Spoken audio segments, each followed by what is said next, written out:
and wish you a Merry Christmas. Obviously, Marty Colucci with Lisa's Care Connection. And today we have Daryl McNair. He is going to talk to us about sensitive situations in caregiving. This is a program that we bring you once a month because you guys really go through lots of different things, lots of different areas, talk about different scenarios and just hard stuff. So we are thrilled to have Daryl back again. Yeah, that will help. And I will let you take it away. Daryl's with Colonial Gardens and a dear friend, and we are just glad to have him. So thank you, Daryl. Thank you, Marty. I appreciate it. Hello, everybody out there in the world, and hello, folks here. It's always a pleasure to be here and always good to talk with you all as well. As Marty mentioned, I am Daryl McNair, and I'm with Colonial Gardens, which is a local 66-bed dementia unit. And so I've been there for, I guess, the last 4 years, but I've been doing senior health care for the last 19. I know I only look like I'm 19. I did that one for Allison. I am very modest. Yes, I am. No, I've been doing senior health care for the last 19 years, concentrating on dementia and concentrating on the hospice side of the world. I was just seeing a message pop up. I wanted to make sure I didn't miss anything. As Marty mentioned, we do each month talk about sensitive situations.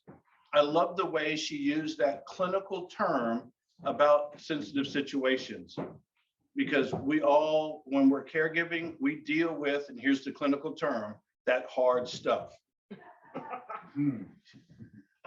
Because it's truly what caregivers do. It's a job, and it is hard. And it's especially hard when it comes down to the holidays. And so people say, well, why do you think it's harder during the holidays? Well, now not only are we giving care to our loved one, but we're giving care to our loved one while we're remembering all the wonderful memories we've had in the past. And so what we're going to talk about today are methods, tips, and tricks on how we can better prepare for the holiday season. Sounds like a good idea? All right, well, let's go for it then. I have, you know me, because you're working it for so long, all of a sudden it starts rubbing off. So I need my notes. So if you'll forgive me, I'm going to turn my back, pick up my notes, and we'll kind of start. Now, I've asked this question before, so I already know the answer. How many people here think that there's stress in your caregiving position? Yeah, a little bit. I'm sure folks out in the Zoom world, they're thinking it as well. And it is, it's stressful.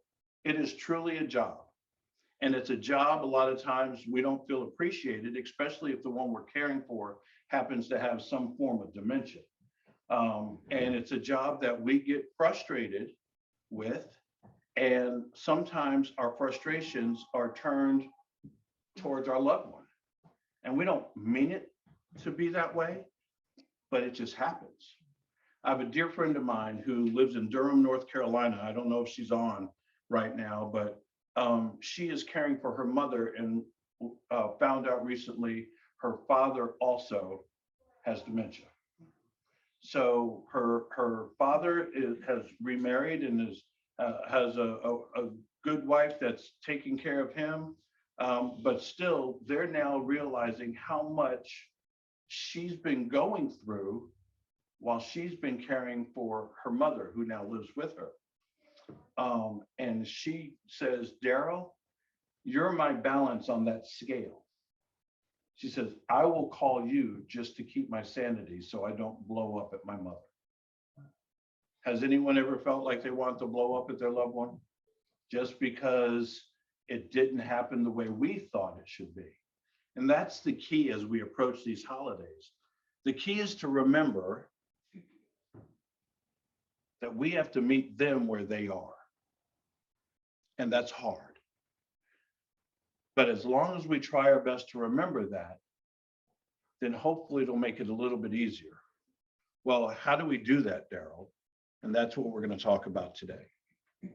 So I'm going to give you 4 or 5 tips today, and hopefully some of them will make sense. And I'm going to ask you all to give some ideas on what I'm giving as the topic and how you all are handling things. So as we approach the holidays, what's going to end up happening? We're either going to go to people's houses or people are going to come to us. And a lot of us, when it comes to whether it's our husband, our wife, our mom, our dad, whomever, we start to remove ourselves or distance ourselves, not from social distancing and this COVID stuff, but because we feel like, A, we don't want to be embarrassed. B, we don't want to be a bother. C, we don't want we don't want to risk anything happening to our loved one. Well, one of the ways that we can help prevent that and that feeling for us, and yet we can still socialize, is to just prepare people for this. We can prepare people for what they're going to see. Come on in, Warren. If folks are aware of what's going on, then it makes life a little bit easier, not only for them, but for us as well. And I'll give you an example of that. If we send an email or a letter out, or just call our family and guests that are coming, just to say, hey, I want to let you know something. This is where Dad happens to be now. These are some of the things since you saw him last that he's experiencing, or how things have changed. And I'll give you the perfect example. And whether a person has some type of dementia, whether they have cancer or ALS or whatever the diagnosis, these tips hopefully will help.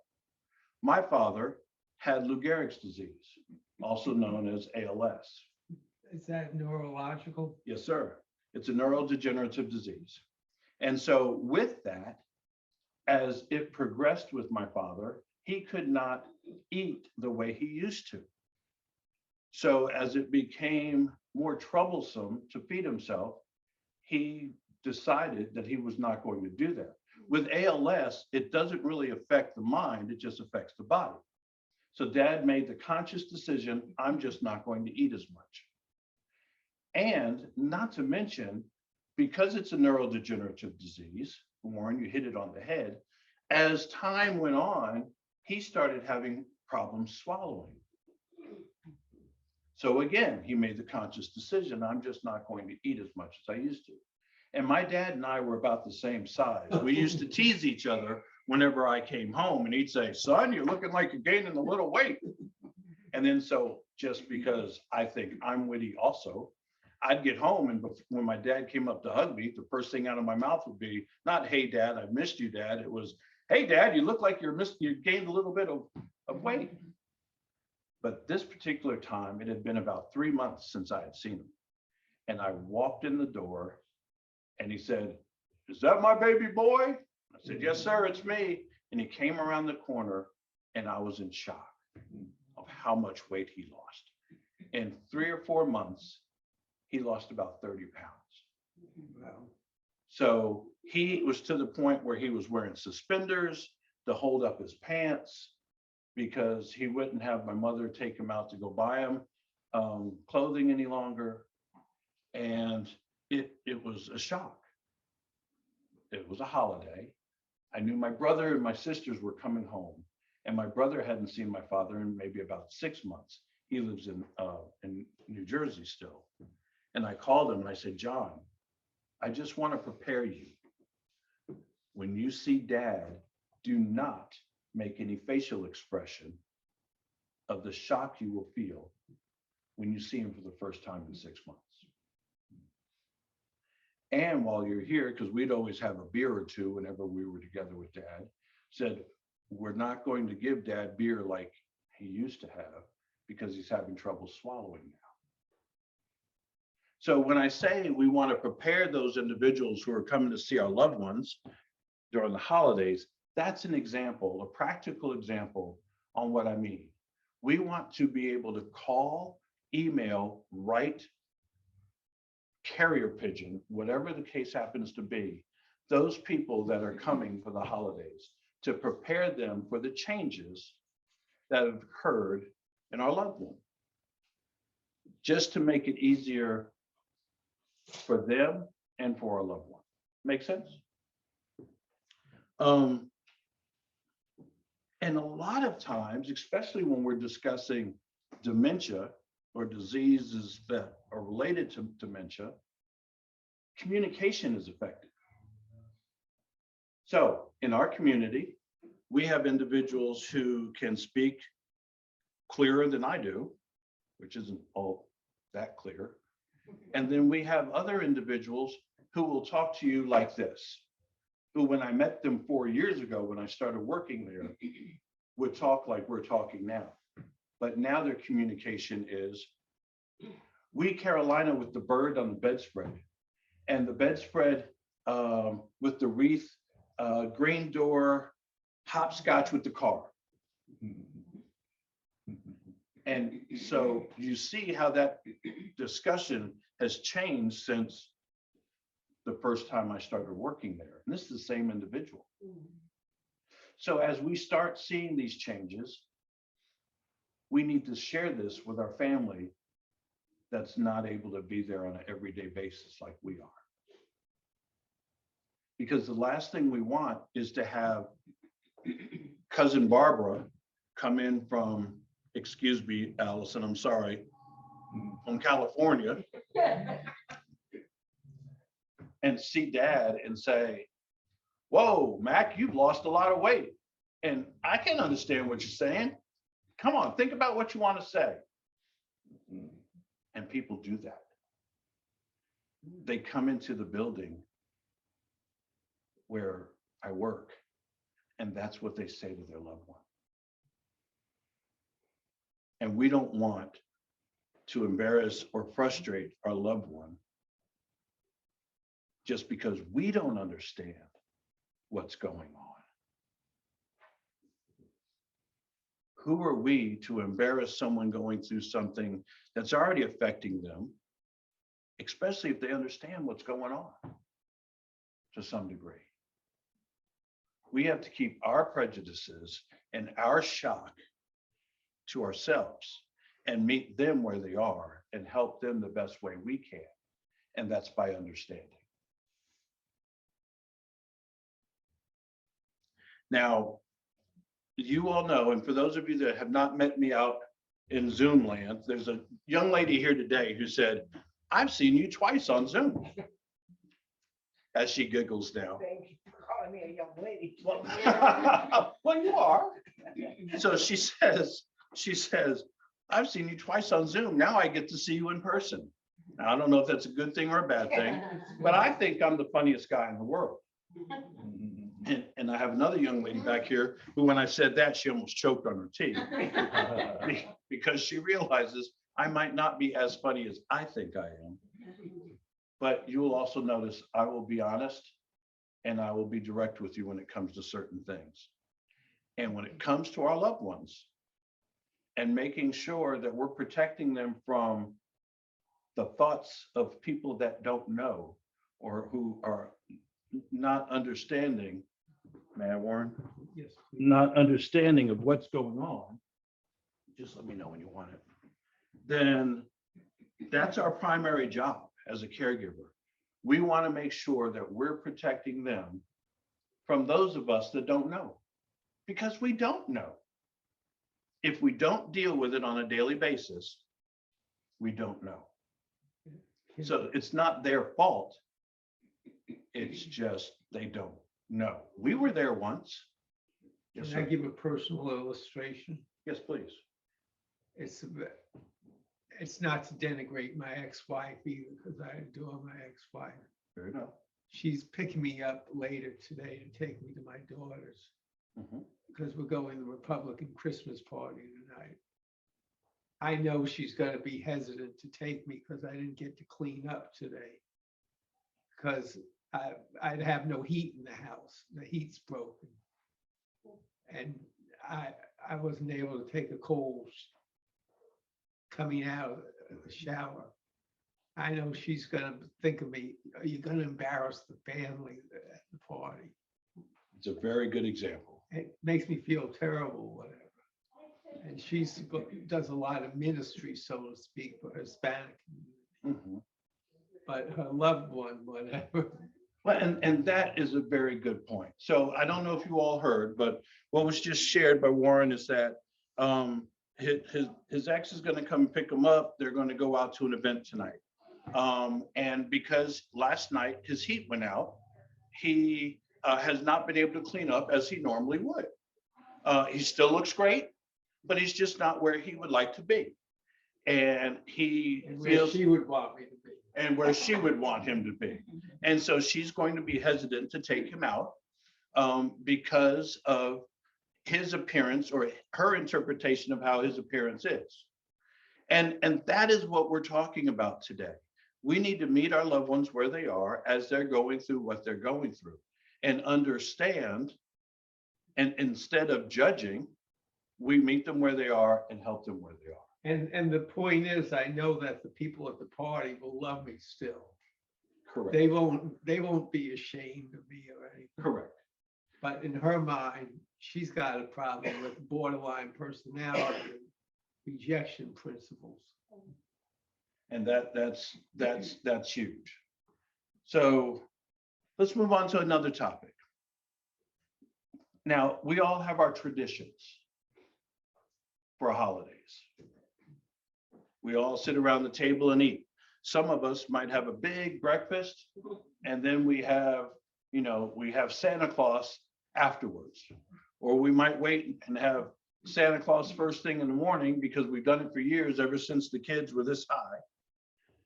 And then we have breakfast. Or we might end up having, oh, we'll go to your house today, Miss Gay, and then we're going to go to Sheila's house later on for dinner, whatever the tradition happens to be. But again, meeting that individual where they are, they might not be able to travel as well as they used to. It might be difficult for them to get in and out of a car. So we need to take that into consideration. So what we want to end up doing is we build on those memories and those traditions, but we build on it a different way. So we still might say, okay, instead of taking Daryl to Ms. Gay's house first today and then going to Sheila's, Sheila has all those steps that we have to go through to get to her house. And it's going to be harder for Daryl to get up those steps in the afternoon when Gay has a nice flat level house and we can just walk into her door. So instead of going to Gay's first, like we normally do, we're going to go to Sheila's first because we know Daryl will be able to handle those steps in the morning. And then we'll go to Gay's. And so we're just switching things up a little bit. And if we were to contact Sheila and Gay prior to this week, we can say, is it possible do you mind if we come a little later or a little earlier? Or, for example, if a person tires out easy these days, what we might do is talk with Gay or Sheila and say, do you mind that since we're meeting at your house at 4 o'clock, do you mind if around 4:30, which is when my dad starts to sundown, but if he takes a nap, he'll be okay. Do you mind if I take him back to a guest room? Hey, my friend, if we take him to a guest room and just have him lay down a little bit later. So you're still able to handle the same tradition, but you're just preparing for it earlier. So we want to just think about possibly having an altered tradition, not getting rid of the normal tradition, but just altering it a bit. Now, when we talk about that, I mean, we think about those things that, people especially whether it's ALS, whether it's dementia, whether it's cancer, your abilities change. It's not so much a disability that they have, it's just a different ability. And we can make it easier for them by adjusting what we do. We know that Daryl loves sweet potato pie. And you always put the walnuts on the top or the pecans on the top. I'm sorry, I'm from the north. The pecans on the top. Around here, they say pecans. Yeah, I say pecan. Thank you. Pecan. So whether it's pecan or pecan, that crunchy stuff's on the top. But as time goes on and the disease process continues to progress, I might not be able to handle swallowing that as easily as I once did. So what you might think before you serve Daryl a piece of his sweet potato pie, which he loves, that has the pecans on top, you might pop the pecans off, spray a dollop of Cool Whip on top so you don't see where it's been removed. I might have done this once or 12 times. And then serve Daryl that piece of pie. He still has that traditional piece of pie, but he doesn't have to have the challenge of trying to fight that nut. Simple analogy, but it makes sense, hopefully. Do you think he would like the challenge still? If he is able, and you can always make that offer. Now, just want to let you know, Warren, we have your sweet potato pie, and I've made some that have the nuts on top and some that don't. Which would you prefer? Yeah, that's a good suggestion. Give the individual the choice. Exactly. That's Now, empowering. that is empowering. However, in some cases, they're unable to, especially when it comes to dementia, depending on how far it is. They don't have that opportunity to express it any longer, and we have to look out for safety. Yeah, But if they're able to understand, definitely give them a choice. yeah, I was assuming that he could communicate. So and that is a prime example of how we were talking earlier about how we think and how we think and what reality may be today. We'll make that assumption, oh, well, going back to my friend, she says that her sister, they alternate visits with mom. Mom will stay with her 1 week and then she'll stay with her sister the next week. But Evelyn understands that mom may have trouble getting up off the toilet. So she has to be there to help her up. Portia, the sister, doesn't really understand that yet and will stand outside of the bathroom through the door yelling, "Mom, get up. You know we've got to do this. Get up."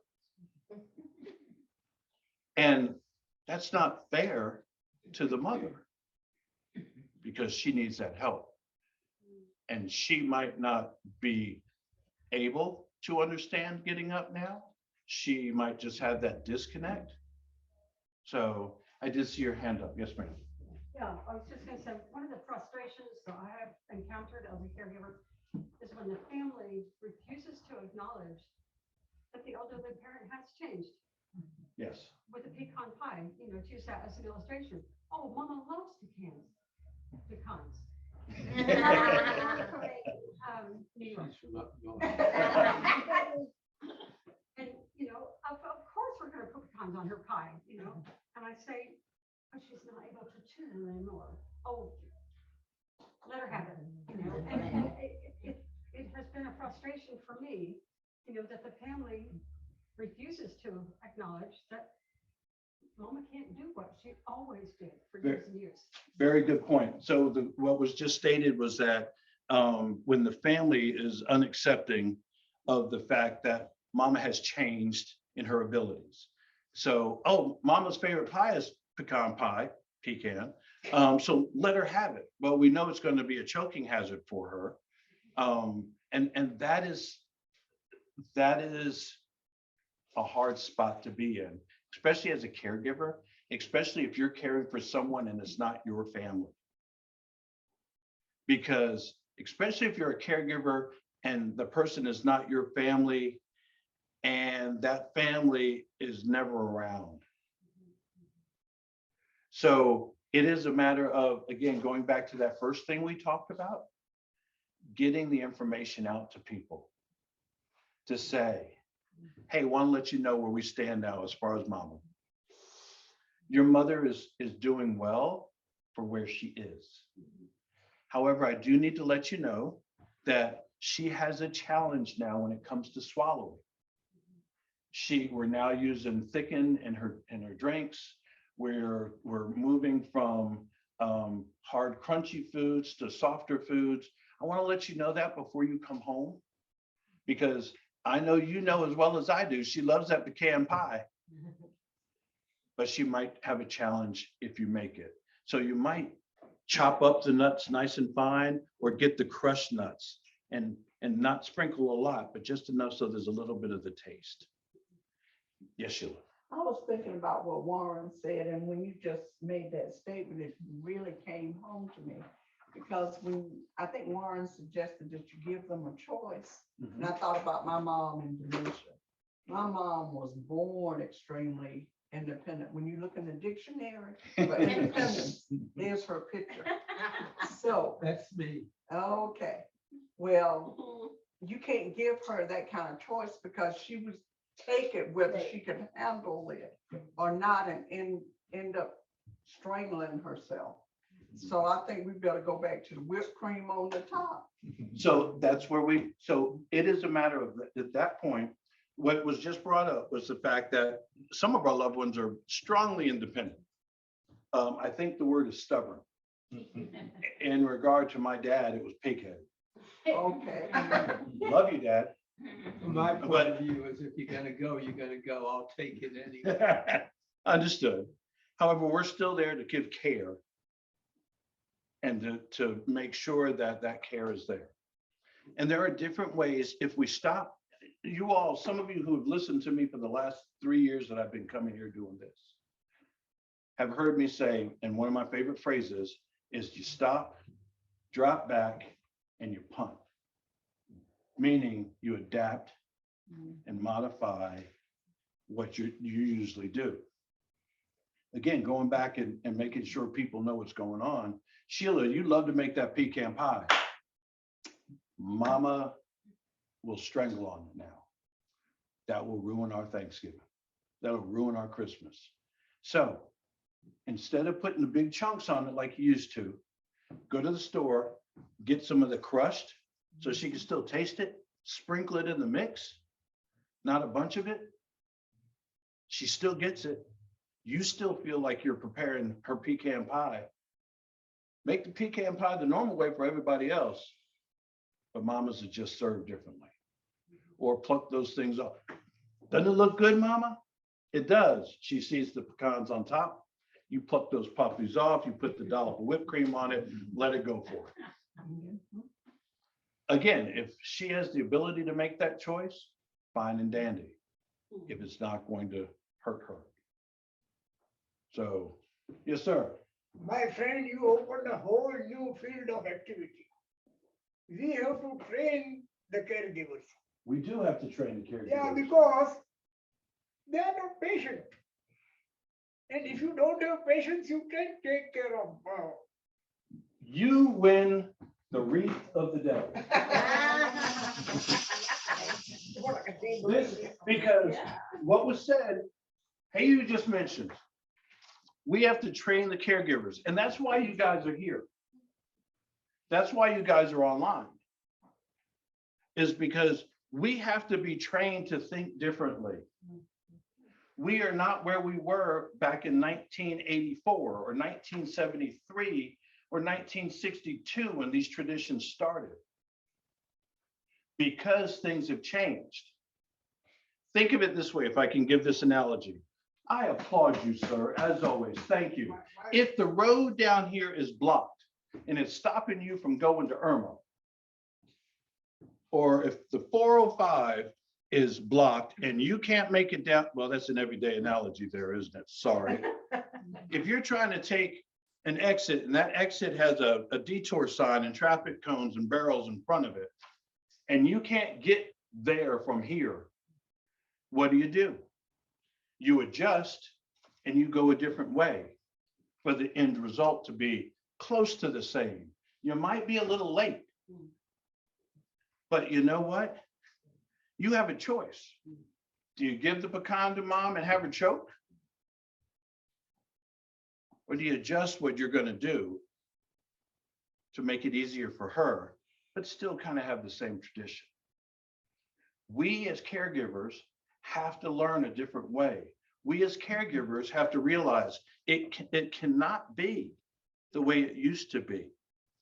There's a good man out there in California, and I don't know if you're on today, my friend. I missed you the past few months, but his partner loved his cooking, but he started noticing a change, and he couldn't do the presentation the way he used to do it. So he had to start altering his recipes. He started altering the presentation so that his partner can go ahead and eat the food. And he made a hard phone call to me some months back saying, it's getting to the point where I'm not able to care for him the way I think I need to. He is now taking a step back and reevaluating the situation, because he's going to have to take that detour so that the end result's still the same, that his loved one is still cared for properly. But we have to be patient. We have to think of things differently. And that's why we're here. That's why we're tuning into Lisa's. That's why we come to these support groups, so we can get different tips, tricks, and ideas. Next thing I want to talk to you about, before we move on from that,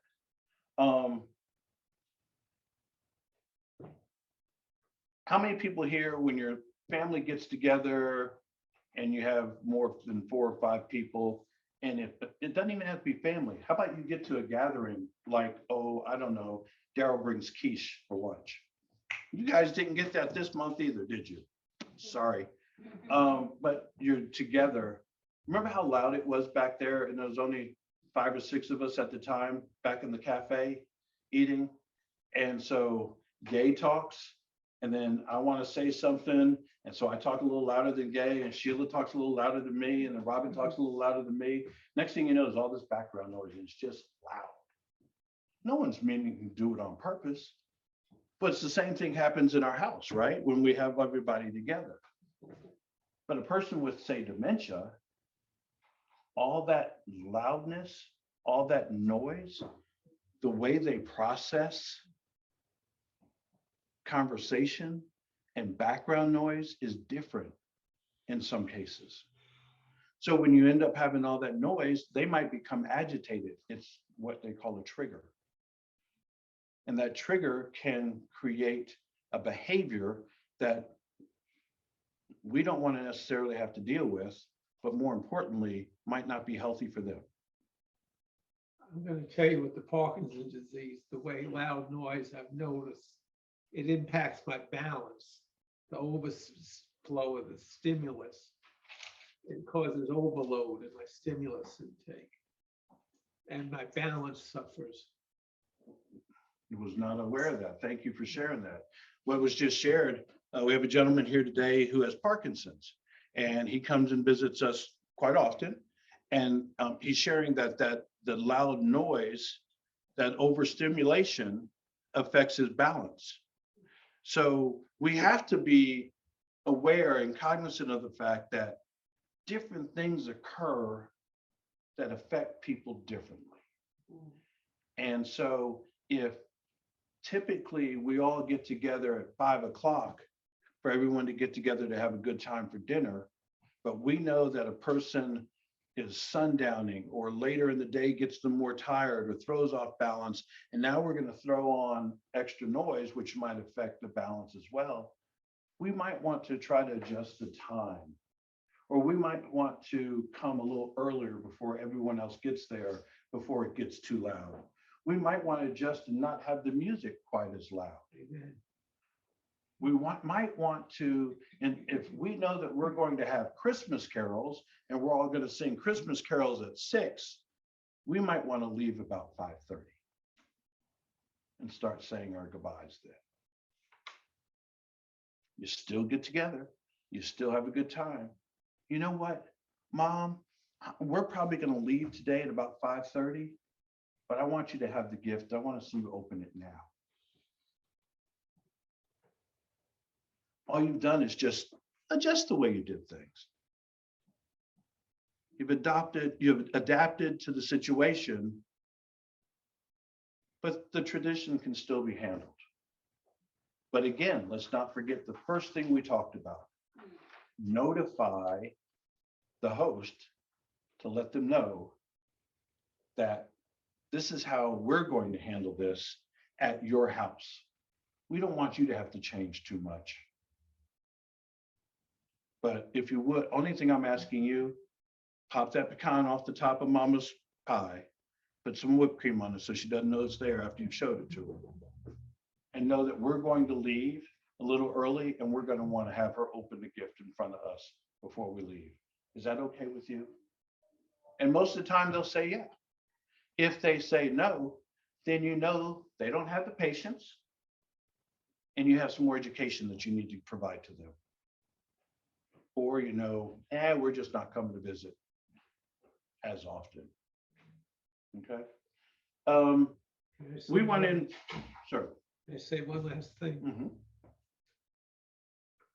I want to thank the Lord for I'm growing in the area, and my younger daughter compliments me. She sees me humbling myself, and even when it's painful, I'm learning to live with things that bother me much better, and not run my mouth out of respect to their needs too. Because if the patient is able to, Mhm. there's an onus on him to try to do his part too, if he's capable of doing it. True, We're talking about cases where they're not capable. true, true. It's a two-way street. If able and the cognitive ability is there, it's a two-way street. So very good point. Somehow though, through the power of the Lord though, I'm able to cope a little bit better with discomfort. Mhm. Yeah, And I give him the glory for that. definitely. It's a humbling process. It is, it is. And the whole thing about growth in righteousness has to do with us making ourselves smaller instead of bigger.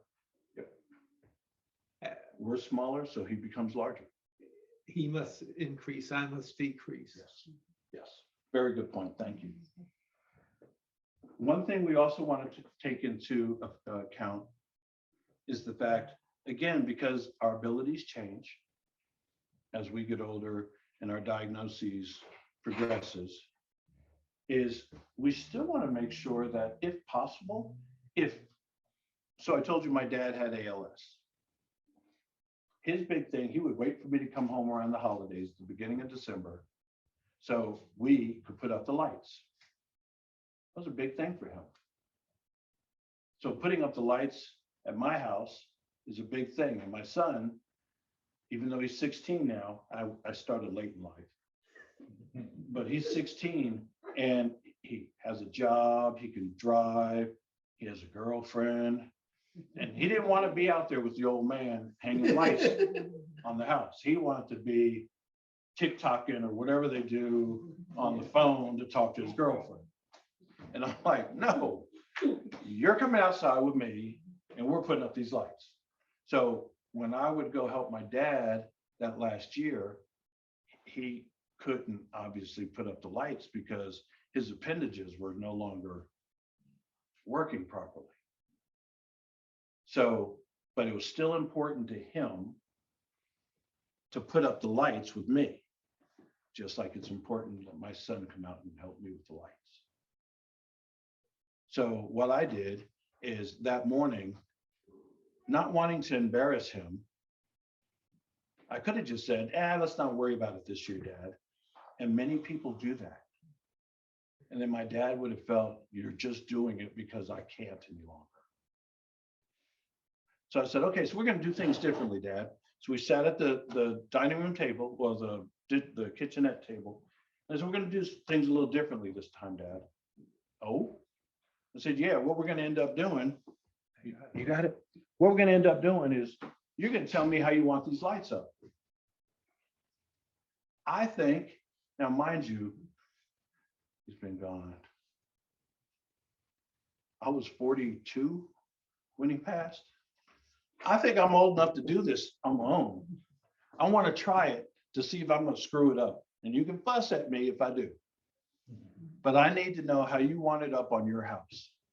So I had a pad of paper, legal paper, and a pencil. I'm like, okay, so I drew out the house. He was still helping with the lights. But he was advising. Guess what? I took him outside and we sat there and we talked and we joked and we laughed. And he told me how lousy of a job I was doing. But you know what? He still participated. He made his day. That was the last time we put up lights together. And he enjoyed himself. That is meeting a person where they are. But we have to be patient. And we have to understand where that person is and that their abilities are different. Because I could have very easily have just said, Mac, let's not worry about it now. Let's do it later. Oh, look, it's too dark. Can't do it now. Oh, well, tomorrow I'm going home. Bye-bye. But he still participated. Even if it was at the expense of my dignity. So my point is, let's not forget that part of these traditions, we can still include them. You know, Mom used to love making that sweet potato pie. That's why I brought it up. But as she ended up getting older, she didn't have the strength to stand up or the ability to remember how to do it like she used to. So instead of her standing up there mixing, me and my sister gathered everything together. Are we doing it right, Mom? We started mixing everything. Tell you what, we gave her the bowl. Can you do me a favor? Mix that for me, stir that for me while I go over here and do this.